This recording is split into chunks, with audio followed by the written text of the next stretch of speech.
Executive Order number 163, which was issued in 1987 of May 5, is invalid. Because at that time, Mrs. Cory Aquino, the President of the Philippines, already lost her legislative power. Sir Speaker, Your Honor, how can we appropriate budget to an agency which has not been validly created? I move that we should assign a 1,000 peso budget to the CHR. So move, Mr. Speaker. Before any motion, Your Honor, Mr. Speaker, on behalf of the let me majority, clarify.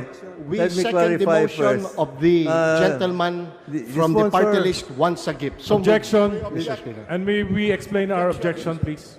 No, before that, Your Honor, let me Mr. Speaker, Let our me, parliamentary status is that the the Honorable finish. Marcoleta has proposed a motion. We have seconded it.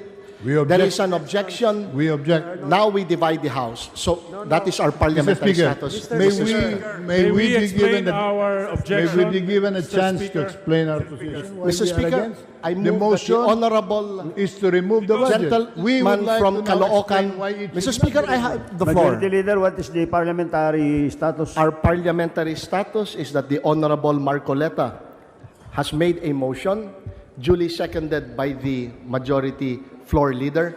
It has been opposed by the gentleman from Caloocan. And we continue to oppose it too. I move that we divide the House. Mr. but Speaker, before Mr. that, Speaker, I move that, Mr. Speaker, I have the Mr. floor. Speaker, Your Before we Honor. divide There the is a House, motion we to say we divide can the House. explain Mr. our Speaker. position. Speaker, We now May we explain our objection Mr. because Speaker. the the sponsor has the floor, Representative Mr. Marcoleta Speaker. those who are in Gave us, favor, please A roll call say aye. formation. Mr. Speaker, We cannot the just sponsor has the floor. Without the explanation And, of the other no, parties. The Those who are sponsor against objects saying to the nay. motion. Objections, Mr. Speaker. We object to the motion, Mr. Speaker, and the sponsor should be allowed. We should be allowed. 3 minutes to explain his objection That is in before, accordance with the before law. you conduct Mr. the Speaker, vote. I ask for a few minutes The ayes suspension. have it. No, If no. you continue the Objection, vote, Mr. Speaker, you will be violating our rules. Session suspended. Majority Mr. Leader. Speaker, our parliamentary status is to allow those objecting to the motion of the Honorable Marcoleta to explain their objection. We shall first recognize from the minority the Honorable Atienza. Next, he will be given 3 minutes to explain his objection. Next will be the Honorable Lagman to be given 3 minutes What from the happened to the independents. sponsor? I'm also objecting. And Mr. Speaker. lastly, the Honorable Sponsor, Mr. 3 Speaker, minutes Majority to Leader. explain his vote. I move now that we recognize, to explain his objection, the gentleman from the party list Buhay, the Honorable Lito The Atienza. Honorable Atienza is now recognized. Salamat po. Kinakailangan pong You have 3 ipaliwanag minutes. namin to. Sapagkat mali-mali po yung mga sinabi ng ating kagalang-galang na Marcoleta na baka paniwalaan ninyong lahat, ay bumoto tayong lahat ayon sa kanya. Ang mga sinabi niya po ay puro mga defective. Purong puno ng depekto. Pati ang Pangulo ng Bansa, idepensa ng Commission on Human Rights. Palagay ko naman napakalabo nun. Madaling sabihin, madaling pumintas, pero napakahirap ng trabaho ng Commission on Human Rights. Pag ito po'y inabolish natin ngayon, wala na pong pupuntahan ng ating bansa. Sapagkat ang problema natin ngayon ay violations of human rights. So the Commission should not even be given 600 million. They should be given maybe 2 billion so that they can function properly. Ngayon, sinabi po ng ating kagalang-galang na Marcoleta, si Pangulong Aquino ay nagkamali at hindi rin po bumuo sapagkat hindi na raw siya dapat. Alam nyo, nung panahon yon, we were all under a revolutionary government. The President had every right to create laws through her own hand, signed by herself. Kung hindi niya naaalala yon, naaalala ko po sapagkat kabilang po na lumaban kay Mr. Marcos, kami po, ang kasama ni Pangulong Cory, and ako po isa sa mga pumalakpak nung binuo niya ang Commission on Human Rights. This should not be abolished. It should be strengthened because of the times we are now passing through a very narrow path to lose our democracy or to gain and strengthen it. I say we should all defend democracy because ito na po ang ating maaaring ipamana sa ating mga anak. Let it not be said that in the middle of the darkness of night, everyone slept. This representation is awake and will defend democracy all the way. Thank you. For all of those reasons, Mr. Speaker, I am objecting to the motion of the distinguished Marcoleta to reduce the budget of the CSR to only 1,000 pesos annually.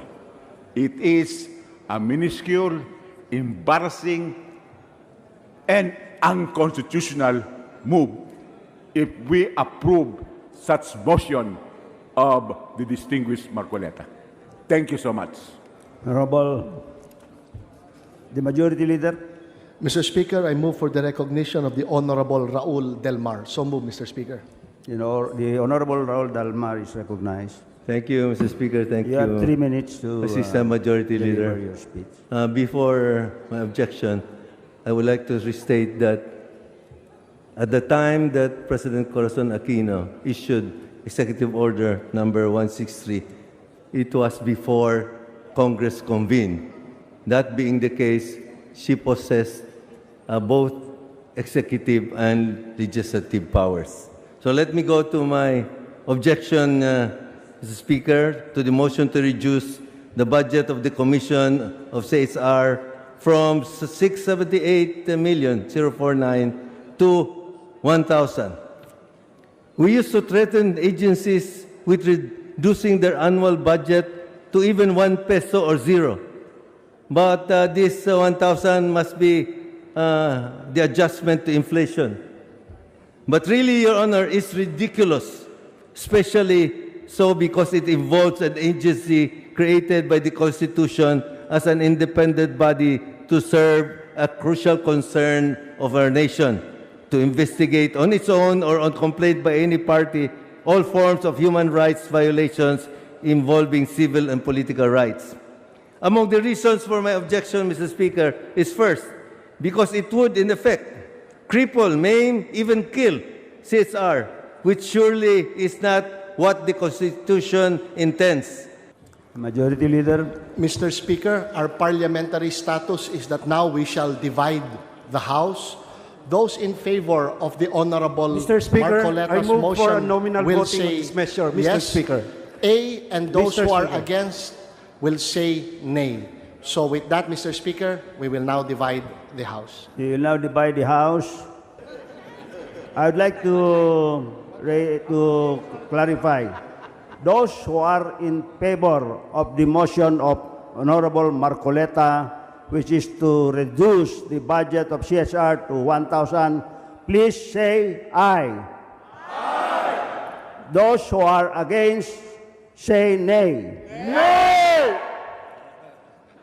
Mr. The Speaker. ayes have it. Mr. Speaker! Mr. Speaker. Malinaw po yun. Speaker. Mr. Speaker, do We not will, commit the mistake of railroading this measure.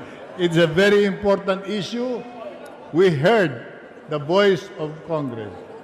We heard a vote of nay. It was loud and clear,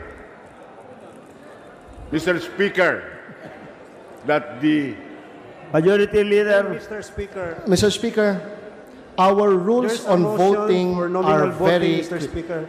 Please, Honorable Villarin, there are rules in the House of Representatives.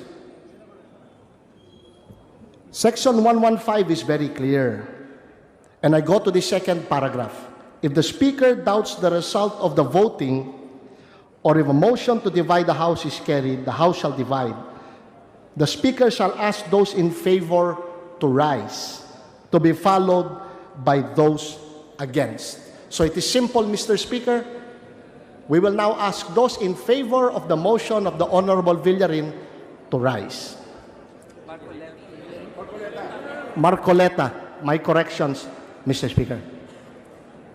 Can we restate the issue, Mr. Speaker, for the guidance of the members of the House? The Majority Leader will Mr. Speaker, restate the issue.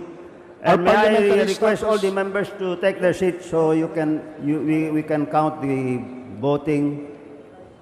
So, Mr. Speaker, in response to the Honorable Lagman, we are now asking those in favor of the motion of the Honorable Marcoleta to please rise. Those opposed please stay seated.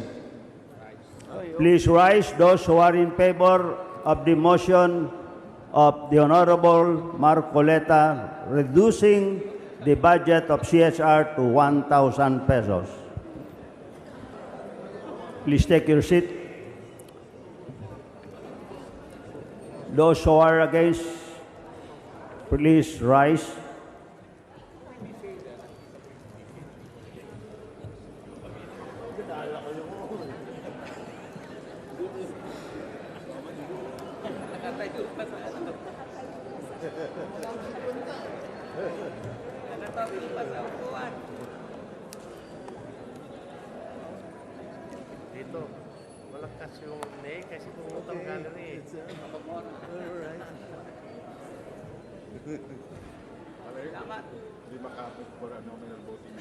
Those voting in favor, 119.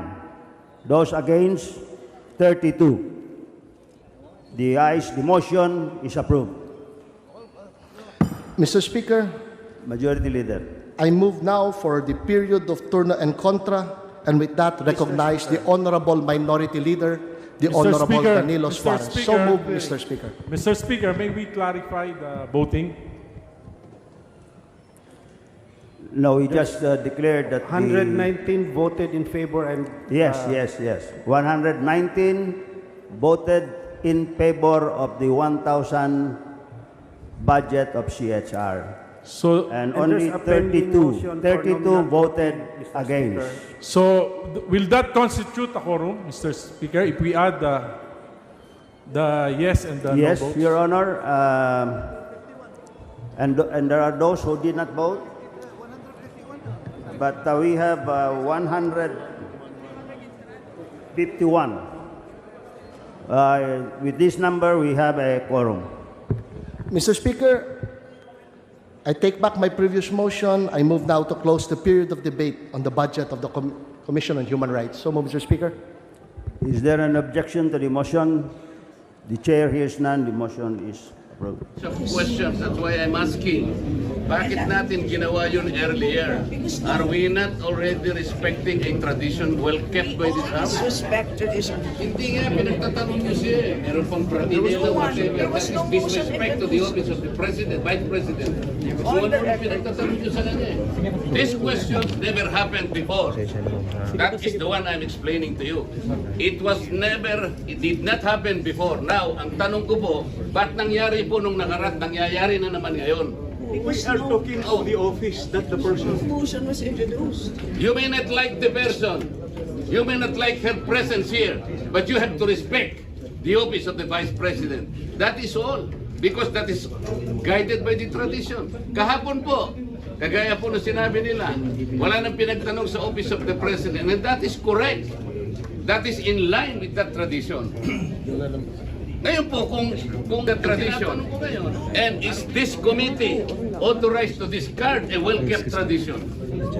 So kaya nga, then why are we intending to ask questions na naman at pinatawag nyo na naman kung sino-sino dito? That is why, kung hindi po kayo makakasagot, Madam, ang tinanong ko na sa inyo, I am now moving.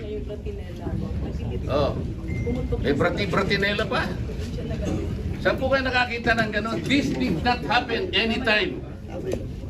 Panglabing 7 taong ko na po ito. Alam nyo, Madam Stella, I was already here when the Vice President was Noli Di Castro, when the Vice President was Binay, when Vice President... But you were also here in the last hearing. No motion was introduced.